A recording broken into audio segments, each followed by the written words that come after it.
bastado con acusar de corruptos a los otros partidos, de hablar de inseguridad y de proponernos enfrentarla con vaguedades retóricas. No ha expresado ningún camino humano y a corto plazo para construir esa paz que tanto anhelamos y sin la cual las elecciones son solo una simulación. No han siquiera pedido perdón a los ciudadanos y los migrantes por estas desgracias de las que su partido y sus gobiernos son tan responsables como el gobierno federal. Usted y su partido, como el presidente Calderón, parecen tener solo imaginación para la disputa o para la retórica vacía. Continúan negándose a escuchar el corazón herido de la patria. Esta herida que no pueden callar lo increpa hoy y le pregunta: díganos, ¿cómo con mayorías relativas piensa gobernar y sanar en su emergencia nacional a esta patria desmembrada? ¿Es usted tan soberbio para creer que en estas condiciones se puede gobernar sin la unidad de la nación? ¿Cómo hará si gana para crearla y no convertirse en un nuevo administrador de la desgracia del país?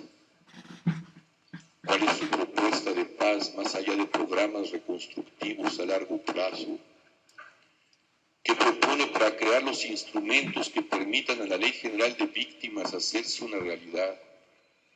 ¿Cuál es su posición frente al asunto de las drogas y su propuesta para dejarlas de ver como un problema de seguridad nacional y enfrentarlas como un asunto de salud pública que ponga fin a esta guerra perdida? ¿Cómo, por lo tanto, va a generar una política que no nos subordine a la estrategia de seguridad nacional de los Estados Unidos? Para muchos, usted, señor López Obrador, significa la intolerancia, la sordera, la confrontación en contra de lo que pregona su república amorosa con aquellos que no se le parecen o no comparten sus opiniones. Significa el resentimiento político, la revancha sin matices contra lo que fueron las desasiadas elecciones de 2006, el mesianismo y la incapacidad autocrítica para señalar y castigar las corrupciones de muchos miembros de su partido que incluso, contra la mejor tradición de la izquierda mexicana, no han dejado de golpear a las comunidades indígenas de Chiapas y de Michoacán o a los estudiantes de Guerrero. Significa también la red de componendas locales con dirigentes que años atrás reprimieron a quienes buscaban un camino democrático. El señor Bartlett es solo la punta del iceberg. La democracia, en su sentido real, no es el voto ni las elecciones libres, aunque la apoyen. No es una cuestión de administraciones institucionales, ni de arreglos entre ellas y los partidos, ni de libre mercado. Es la dignidad de una nación que solo aparece allí donde se generan relaciones de confianza y de apoyo mutuo, más allá de cualquier interés de poder o de dinero. ¿Cómo piensa darle vida a una democracia que su partido, la inoperancia del Estado, la criminalidad y los diversos y oscuros intereses del poder y del dinero nos han arrancado? Estamos, como lo dijimos hace más de un año, no solo en la misma encrucijada sin salidas fáciles, sino ante un proceso electoral atrapado en un callejón sin salida. Usted sabe que gane quien gane estas elecciones, tendrá que enfrentarse a un tejido social destrozado que la campaña electoral está ayudando a desgarrar más. Hoy parece que las urnas electorales no alcanzarán para responder a los sueños rotos de la patria. No hemos venido aquí, por lo tanto, a apoyar a ninguno de ustedes, sino a emplazarlos, como ya lo hicimos aquel 8 de mayo de 2011, a construir, permítame reiterarlo una vez más, esa unidad nacional que le permita a la nación rehacer su suelo. ¿Cómo puede usted, más allá de sus intereses de partido, cooperar con esa voz que hemos escuchado en nuestro peregrinar, que los universitarios hacen oír en las calles y en las redes sociales y que hemos escuchado en español, náhuatl, purépecha, celtal o wixárika, lo mismo en Acteal que en Ciudad Juárez, esa voz que exige democracia, paz, justicia y dignidad. Soy de la Organización de Campesinos Ecologistas de la Sierra de Petatlán y Coyuca de Catalán, en el estado de Guerrero. Soy víctima por el secuestro de Eva Alarcón Ortiz, mi madre. La persona que está a mi lado es Victoria Bautista Bueno. Somos hijas de los campesinos ecologistas Eva Alarcón Ortiz y Marcial Bautista Valle, coordinador y presidente de la organización. De la misma manera que ocurrió en Ostula y en Cherán, comunidades víctimas de la violencia en el estado de Michoacán y que también gobierna su partido. Ellos fueron secuestrados el 7 de diciembre del 2011, cuando viajaban a la Ciudad de México a una reunión con el Movimiento por la Paz con Justicia y Dignidad. Nuestros temas siempre han sido en torno al cuidado del medio ambiente y de los recursos naturales. Pero ahora estamos aquí como unas víctimas más en la complicidad entre la delincuencia, algunas autoridades y la impunidad imperante en el país. Hemos tocado todas las puertas de todos los gobiernos y nuestros padres siguen desaparecidos. Salvaguardar nuestro medio ambiente es un principio rector de todo nuestro trabajo en el apoyo del desarrollo sustentable. Es un componente esencial en la erradicación de la pobreza. Es uno de los cimientos en la construcción de la paz. Han pasado 5 meses y 22 días de la desaparición forzada y seguimos esperando resultados. Fui a buscar ayuda y nunca me la dieron. He buscado ayuda con el gobernador de Puebla. Nunca se ha dignado en siquiera contestarme un correo. ¿Dónde está el hermano de Arturo, por ejemplo, desaparecido en el 97, cuando el PRD asumió el cargo del gobierno de la Ciudad de México? ¿Qué hará para solucionar los casos de las personas desaparecidas y asesinadas desde hace muchos años y que se reabran los expedientes, que no se encarpete ninguno, que se haga justicia, señor López Obrador, si es que usted llegara a la presidencia?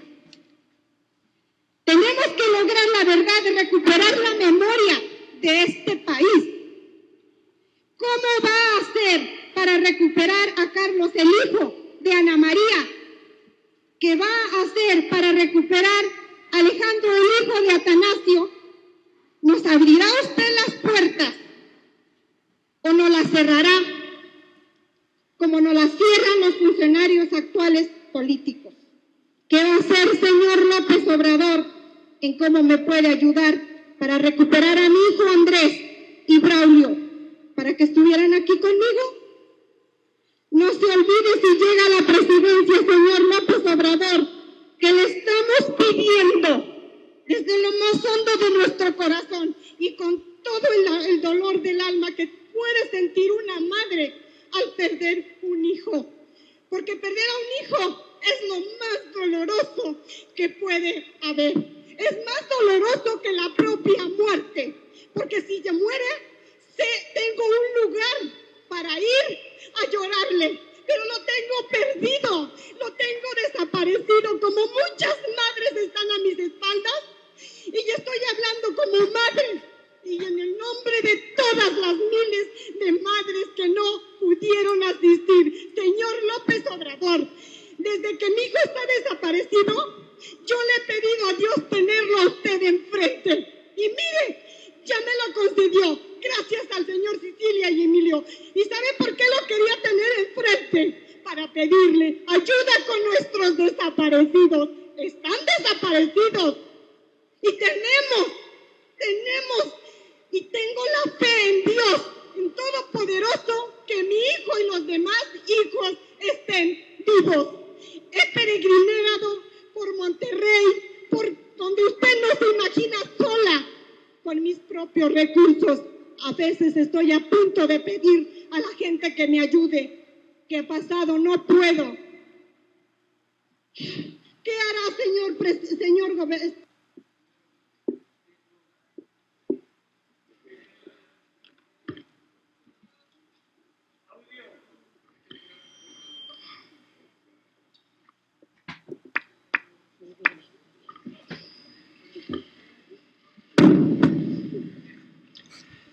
Mi respeto a todas, a todos ustedes, por lo que significan, representan víctimas de esta violencia que afecta a familias, que afecta al pueblo, que afecta al país.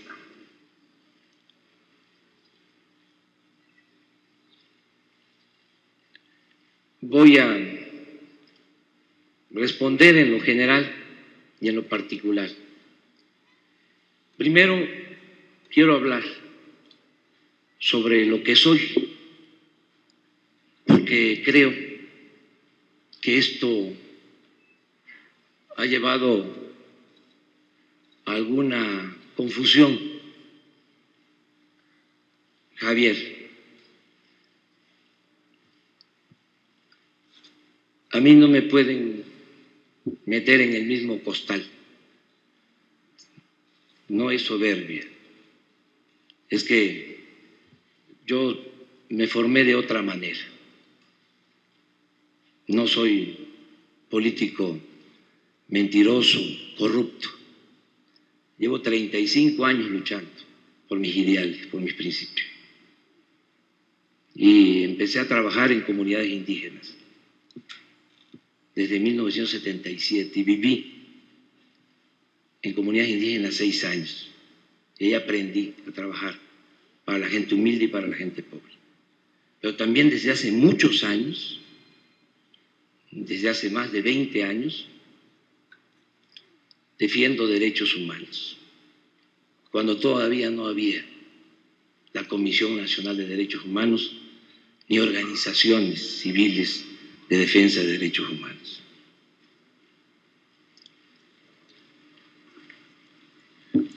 Siempre he procurado hacer de mi vida una línea recta, no mentir, no traicionar y no robar, y así me he comportado.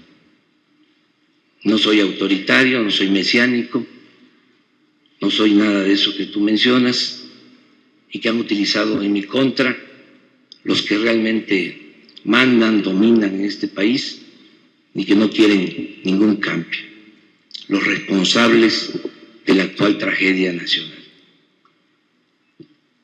Yo estoy luchando con la frente en alto, puedo voltear a ver a los ojos a todos, no tengo nada de qué avergonzarme. Entiendo muy bien el problema, no solo lo entiendo, lo hago mío todos los días hablo con la gente.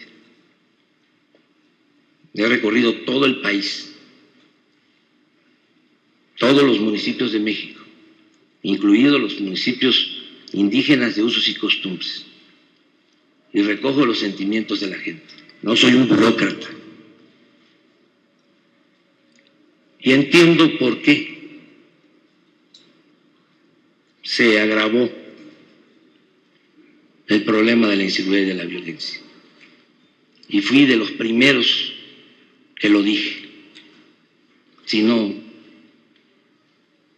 fue así, hay testimonios públicos. Siempre he sostenido que esta crisis, este proceso de degradación progresivo, porque es más que una crisis, esta decadencia, se originó desde 1983, cuando un grupo se apoderó de los bienes de la nación, de los bienes del pueblo, y preocupados por el pillaje, se olvidaron de la gente, se le canceló el futuro a millones de mexicanos, sobre todo a los jóvenes. Creo que la violencia en México se originó por la falta de desarrollo y por la corrupción imperante.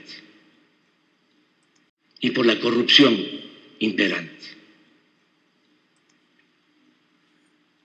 Y creo por eso que es necesario cambiar el régimen y por eso lucho.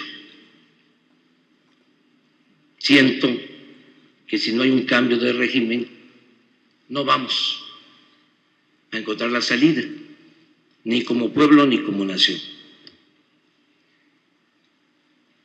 Y yo aprovecho este momento para convocar a todos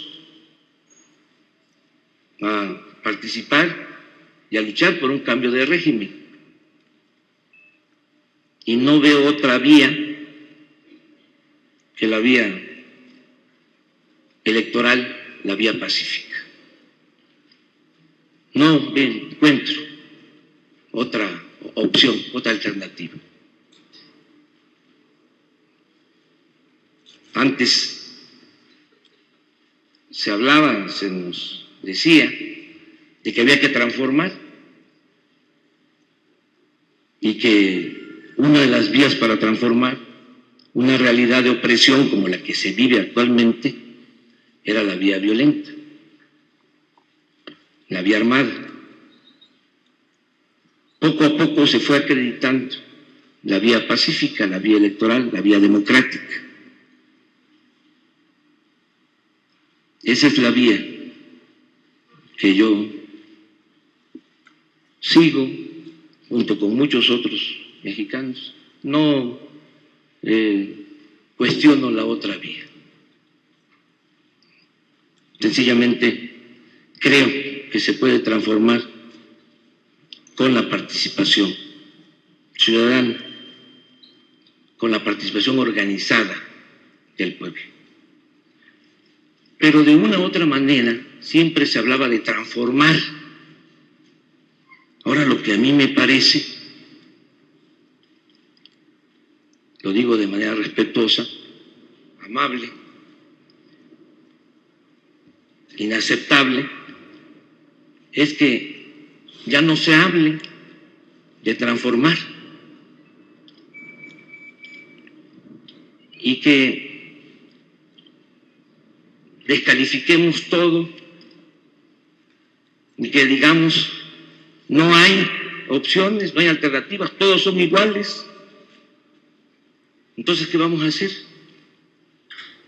¿Vamos a seguir administrando la injusticia, el dolor? ¿Vamos a seguir haciendo análisis de la realidad sin realmente transformarla? Por eso, yo hago un llamado a que participemos todos juntos en la transformación del país. Ese es mi planteamiento. A organizaciones obreras, campesinas, a organizaciones ecologistas, desde luego a defensores de derechos humanos. Si no cambiamos el régimen, vamos a seguir denunciando, va a seguir la represión, va a seguir el sufrimiento. ¿O acaso se piensa que si sigue este régimen de corrupción, de injusticias, de privilegios, las cosas van a mejorar? Entonces yo hago un llamado a participar y invito a que se reflexione sobre este tema. Ya en el 2006 se llamó a no votar y se hizo un grave daño.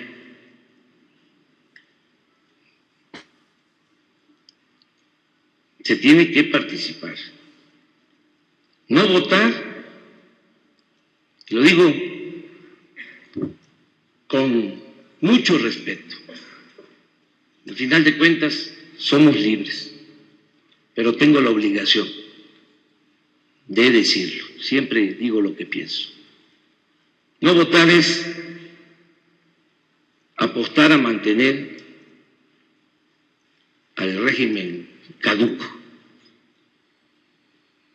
Es apostar a mantener el statu quo, que las cosas no cambien. Es aceptar que siga más de lo mismo. Entonces, fraternamente, yo hago esta reflexión. Yo ofrezco a las compañeras ayudar en todo lo que pueda. Jamás he permitido que se violen derechos humanos. Jamás he defendido los derechos humanos. Y ofrezco gobernar si así lo deciden los ciudadanos, porque a diferencia de lo que pueden pensar algunos, no soy un ambicioso de poder. No lucho por cargos públicos. No es el poder por el poder lo que me mueve, o la ambición al dinero. Tengo convicciones, tengo principios, tengo ideales. Y junto con muchos mexicanos más, mujeres y hombres, buscamos la transformación de este país. Si los mexicanos de manera democrática resuelven en favor de un cambio verdadero, yo voy a representarles como ustedes se merecen, con dignidad. No voy a engañarles, nunca he engañado. Por eso puedo venir aquí a comparecer ante ustedes. De todas maneras, les agradezco mucho esta oportunidad de hablar así, con esta franqueza. Reconozco en ustedes gentes buenas, sobre todo de buen corazón. Para mí la izquierda no es más que ser honesto y pensar en el otro, el amor al prójimo. Y eso es lo que ustedes hacen. Muchas gracias. Tiene la palabra ahora Raúl Romero por el Movimiento por la Paz con Justicia y Dignidad. Buenas tardes, señor Andrés Manuel López Obrador, candidato a la presidencia de la República. Buenas tardes, señor Jesús Zambrano, presidente del PRD. Buenas tardes, invitados y organizaciones que nos acompañan el día de hoy. Buenas tardes, hermanos y hermanas del Movimiento por la Paz con Justicia y Dignidad. Señor candidato, hace más de un año, miles de personas salimos a las calles para visibilizar y denunciar una terrible y dolorosa realidad. La de miles de víctimas, muchas de ellas inexistentes hasta entonces para la mayoría de los gobernantes y políticos. Desde ese momento, hemos dialogado con distintos actores políticos y sociales para construir conjuntamente propuestas viables, elaboradas con víctimas, académicos, especialistas y legisladores, que nos permitan enfrentar la emergencia nacional. Así lo hicimos con el presidente en turno. Sin embargo, a pesar de lo que presentamos, del otro lado encontramos negativas rotundas a cambiar la estrategia de seguridad, detener la guerra y construir la paz. Como candidato a la presidencia de México, nos resulta necesario escuchar su posición sobre algunos elementos que consideramos fundamentales para enfrentar esta situación. Le estamos emplazando, en caso de llegar a la presidencia de nuestro país, a que se comprometa a cumplir lo que aquí podamos acordar. Si la situación le es adversa y usted no resulta electo, le pedimos que usted y su partido se comprometan a limpiar sus filas de delincuencia e impulsar la siguiente agenda por la paz con justicia y dignidad. Hemos insistido en diversas temáticas. Hoy centramos nuestra agenda en 4 puntos, de manera que se puedan ubicar con más claridad algunos elementos que desde nuestra perspectiva se requieren para avanzar en una política pública con visión de Estado para construir la paz. 1. Justicia para las víctimas. En días recientes, la 61 legislatura tuvo a bien aprobar por unanimidad la Ley General de Víctimas. Sabemos que gente de su partido y de la coalición que lo impulsa como candidato estuvo respaldando y apoyando fuertemente esta ley. Lo agradecemos desde aquí y aprovechamos este momento para hacer ese reconocimiento. Ahora toca el turno al actual presidente de la República para que promulgue en el menor tiempo posible esta ley, lo que lamentablemente no ha hecho. Aunque esto es un gran triunfo de la sociedad civil organizada y un avance importante en el reconocimiento de víctimas del delito y de violación a los derechos humanos, Aún queda pendiente la implementación de esa ley y su materialización en política pública. De resultado usted electo, luego convocamos a que esta sea una de sus tareas principales e inmediata: garantizar justicia, memoria, verdad, reparación del daño y garantía de no repetición a todas las víctimas de esta guerra. Como escuchamos, México requiere también de la creación de un marco jurídico y la implementación de protocolos de búsqueda de personas desaparecidas, protocolos que tomen en cuenta las experiencias internacionales y que contemplen la inmediata búsqueda de personas desaparecidas vivas, peritos forenses y laboratorios de identificación pronta y efectiva de ADN y de información genética, prevención, sanción y erradicación del delito, así como obligar a las empresas telefónicas a responder ante las investigaciones judiciales que buscan información sobre los desaparecidos. 2. Cambio de estrategia de seguridad. En respeto y defensa de nuestra soberanía nacional, exigimos que la estrategia de seguridad que se aplica en México no siga subordinada a los intereses de Estados Unidos de Norteamérica. Como alternativa, proponemos que el problema de las drogas sea abordado como un problema de salud y no como un problema de seguridad nacional. Lo convocamos a que, de ser usted el próximo presidente de México, se comprometa a poner fin a la estrategia de guerra, a no adoptar el modelo militarista del gobierno en turno, a desmilitarizar en el menor tiempo posible el país e iniciar la construcción de la paz. Por nuestra parte, le proponemos la adopción de un modelo de seguridad humana y ciudadana que ataque de raíz las verdaderas causas del conflicto y que centre su estrategia en la reconstrucción del tejido social. 3. Atacar la raíz económica del conflicto. Los diferentes grupos del crimen organizado y la violencia que han generado tiene como motor las enormes ganancias derivadas del narcotráfico, los secuestros, la trata de personas, la extorsión, la venta de protección y demás delitos. El dinero generado por estos negocios ilegales después es inyectado en la economía mediante el lavado de dinero. Por ello, lo invitamos a impulsar un combate frontal al lavado de dinero y activos de los delincuentes mediante la creación de unidades autónomas de investigación patrimonial en coordinación con la Unidad Federal de Inteligencia Financiera que permitan reunir material probatorio para formular acusaciones y dictar sentencias por los actos de negocios ilegales. 4. Democracia participativa y democratización de los medios de comunicación. La democracia y la vida política del país no puede ser privilegio de una clase política que busca perpetrarse en el poder. Los y las ciudadanas requerimos de espacios desde los cuales realmente incidamos en el rumbo de nuestro país. Por ello, consideramos necesario impulsar una verdadera reforma política que contemple el mandato revocatorio, las candidaturas ciudadanas, el voto blanco y la consulta y el referéndum como figura desde las cuales los y las mexicanas podamos opinar sobre decisiones cruciales en el rumbo de México. Lo convocamos a impulsar la democratización de los medios de comunicación, medida que sin duda pasa por poner fin al duopolio televisivo. Al mismo tiempo, lo emplazamos a impulsar y apoyar la creación de medios de comunicación masiva organizados desde la ciudadanía y en defensa del interés público. Señor candidato, es vital y urgente que usted, el partido político que lo postuló, la Alianza también, y todos los demás partidos den una muestra de que pueden construir acuerdos. La semana pasada la sociedad civil dio ejemplo de esto en la primera cumbre ciudadana y en las marchas de miles de estudiantes que exigían democracia. La democracia es una forma de vida digna para todos y todas y no solo un privilegio para unos cuantos. Tampoco es la democracia procesos electorales que significan un derroche de tal magnitud que ofenden ante la pobreza de la mitad de la población y la necesidad de las víctimas. Señor candidato, efectivamente, quizá no podamos cuestionar su honorabilidad, pero le recordamos que usted no gobernará solo, que este gobierno no es unipersonal, que no basta con regresar al presidencialismo, que necesita usted, en caso de llegar a la presidencia, tener personas honorables, con una ética que lo respalde, que necesita usted, en caso de llegar a la presidencia, limpiar las filas de sus partidos y hacerse aliados de la gente más digna que está en este país.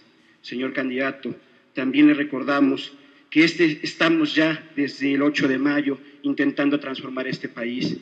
No es cierto solamente que con el voto se transforme, también con la movilización social y también en las calles estamos intentando cambiar este país. Le recuerdo que antes del 8 de mayo eran simples daños colaterales. Le recuerdo que antes del 8 de mayo eran simples daños colaterales, que las víctimas no estaban en la agenda de ningún partido político, que las víctimas de desaparición forzada y de asesinatos no eran objeto de sus discursos. Hoy lo son, porque este movimiento lo ha puesto en el centro de su debate. Gracias. ¿Cuánto tiempo? Tiene 10 minutos. Yo suscribo lo que ustedes plantean en su documento. Estoy de acuerdo con lo que ustedes proponen. Me comprometo a llevarlo a la práctica. En el caso de que los ciudadanos así lo decidan el 1 de julio. Estoy totalmente de acuerdo. Porque todo lo que proponen es justicia. Y eso es lo que buscamos nosotros, que haya justicia en el país. La atención a todo lo relacionado con la violencia, desaparecidos, a víctimas, lo hemos venido haciendo. Me llevaría mucho tiempo aquí explicar de que sí he estado atendiendo esto desde hace mucho tiempo. Coincido también con que hay que ver el problema de la drogadicción como un problema de salud pública. Atender, no hay nada de atención ahora sobre esto, porque el modelo que se ha venido aplicando, la estrategia le llaman, es querer resolver el problema con medidas coercitivas, como querer enfrentar la violencia con la violencia, el mal con el mal, como si se pudiese apagar el fuego con el fuego.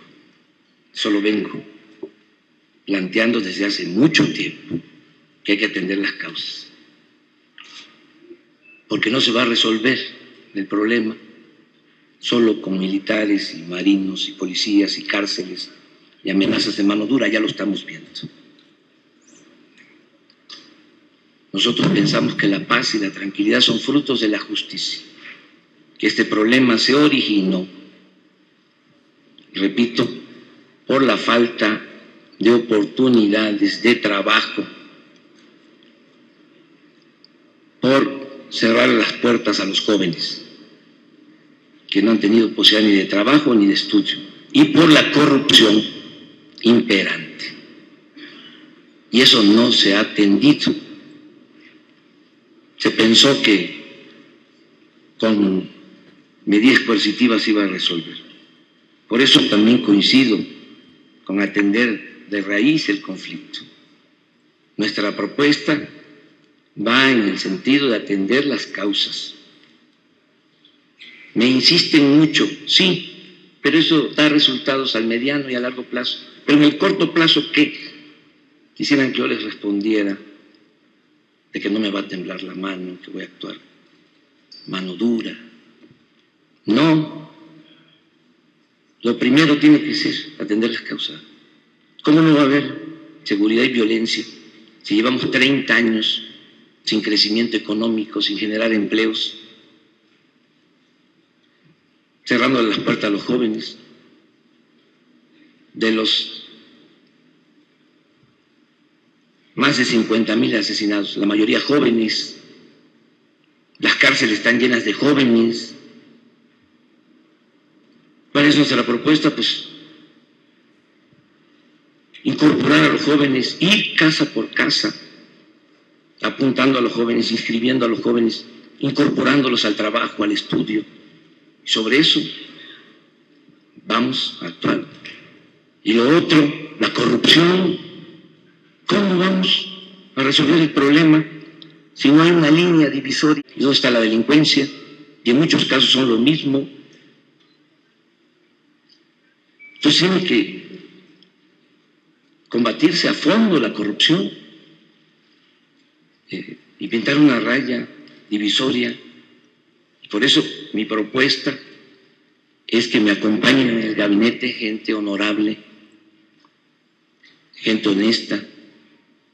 Para mí lo que más ha dañado este país ha sido la corrupción la deshonestidad de los gobernantes y podemos enfrentar el problema si moralizamos a México, si ponemos por delante la honestidad.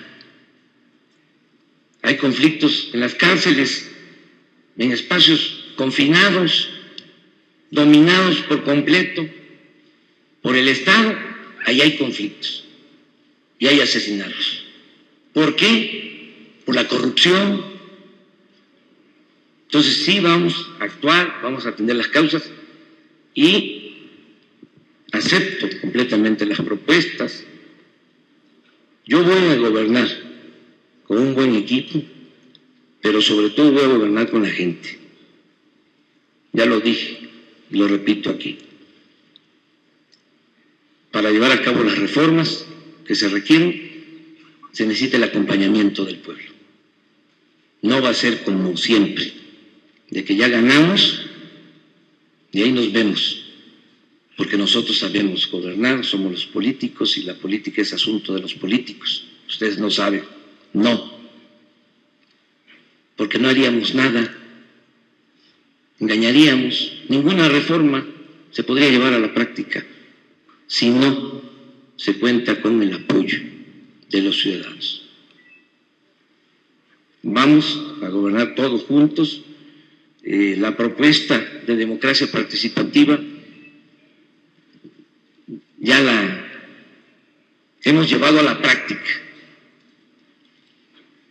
Yo fui jefe de gobierno de esta ciudad y cada 2 años consultaba si querían que yo siguiera o no. Y por eso ahora estoy planteando que cada 2 años va a haber revocación de mandato o va a haber consulta para que la gente diga si quieren que continúe o no el presidente de la República. Y va a haber plebiscito y va a haber referendo. Todos estos instrumentos de la democracia. Y vamos a democratizar los medios de comunicación. No hay monopolios, para que haya información, para que se garantice el derecho a la información. Entonces coincidimos plenamente. Asumo las propuestas de ustedes. Pero, insisto,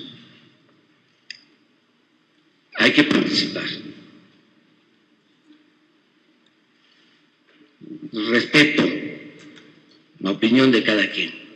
Somos libres. Pero mi punto de vista es de que hay que darle un tiempo a la democracia y ese tiempo son estos 30 días que van a ser fundamentales. Y hay 2 caminos, no nos confundamos, o más de lo mismo o un cambio verdadero. Y si tienen alguna duda sobre si es serio o no lo que nosotros proponemos, les aseguro de que no voy a traicionar al pueblo. Que tengan confianza. Si se deciden ayudar para lograr la transformación del país por esta vía, por la vía electoral. Hay una gran oportunidad de cambiar las cosas. Yo, con todo respeto, les digo, somos 4 candidatos,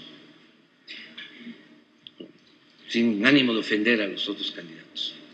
Pero 3 candidatos, 2 hombres y una mujer, representan más de lo mismo. No estoy inventando nada. Y quien les habla, y muchos ciudadanos más, este es un movimiento que hemos venido construyendo desde abajo y entre todos. Representamos la posibilidad de un cambio verdadero para el país, para bien de los mexicanos. Y no somos sectarios, y no somos intransigentes, y no odiamos. Queremos justicia. No buscamos venganza, queremos justicia. Queremos contribuir a que entre todos salvemos al país, que ya no haya más dolor, más llantos, más sufrimiento, que podamos vivir con felicidad, con amor. Y esa es nuestra propuesta. Y muchas gracias. Tiene la palabra el poeta Javier Sicilia para dar unas palabras de cierre. Muchas gracias, Andrés Manuel, muchas gracias por sus palabras. Quiero puntualizar ciertas cosas. No es un asunto personal con usted, es un asunto de Estado y un asunto con las partidocracias. Usted no está en cuestionamiento, señor López Obrador. Yo le tengo un aprecio especial, pero usted no es el PRD, ni representa a toda la nación. Ese es el gran problema. Si hablamos de hostigamiento y de amor, puta, quiero enseñarle lo que ha sido hostigado por sus correligionarios. Si ese es el amor que profesan, yo pito mi raya. Es a fuerza con ustedes o a fuerza. Y yo no creo en eso. Entonces, pero no es un asunto con usted, no creo que usted haya dicho eso, pero sí lo ha padecido y lo hemos padecido algunos. Otra cosa, yo no he llamado a no votar, hay que también no confundir las cosas. Ponen en mi boca cosas que yo no digo, ni he promovido el voto en blanco. He hablado de mi posición, que sigo reiterando, y sí voy a ir a las urnas a poner mi voto en blanco. Ese es un ejercicio democrático que nos negaron con la reforma política. No es lo mismo ir a votar o ir a las urnas también a manifestar una preferencia con cualquiera de ustedes. Entonces tampoco falseen mis posiciones y tampoco estén diciendo que yo estoy promoviendo el voto blanco. Si ustedes piensan que porque yo declaro una frase de mi posición estoy orientando a la ciudadanía, entonces ustedes creen que la ciudadanía es imbécil. Yo tengo todo el derecho a decir aquí qué es lo que voy a hacer en las urnas, y sí me molesta muchísimo que pongan y me manipulen en mi persona y en mi posición de ciudadano. No soy un político, soy un ciudadano que está defendiendo la dignidad de esta nación. Dice que no se violan derechos humanos por parte de su partido, pero bueno, no digo eso, pero no he hablado de aquellos que sí violaron los derechos humanos. Usted dice que no, pero permítame, no violaba, permítame decirle que si no lo hizo su gobierno, sí lo hizo. Su gobierno, cuando fue jefe de gobierno aquí, no aceptó recomendaciones de la Comisión de Derechos Humanos del DF, y no es un tema personal. Usted cambió de ley, usted promovió un cambio de ley en su gobierno, donde las cárceles del DF pasaron de 10,000 a 42,000 reclusos. Nos está hablando de que esto es una responsabilidad de la gente, es responsabilidad de todos. Todos los partidos tienen aquí responsabilidades graves. Aquí no hay buenos y malos, aquí todos tienen responsabilidades que a veces no quieren hacer autocrítica. Y la mayoría fueron jóvenes también. Y también quiero decirle que no, usted no reconoce nuestra participación realmente. Nosotros no solamente somos gente de buen corazón, somos una manifestación de la resistencia social a la barbarie que su partido y los otros partidos y la plataforma que lo impulsa han ignorado. Y de eso yo puedo dar cuenta. Entonces, yo le pido también autocrítica. No es con usted, señor López Obrador, mis respetos absolutos. Lo quiero muchísimo, pero me disgusta mucho la autocrítica. Hay debajo de todo esto, no de usted, no de lo mejor del PRD, pero sí de muchas otras gentes que lo apoyan, un espíritu fascista. Y lamento decirlo, pero yo no puedo callar tampoco la verdad. Gracias.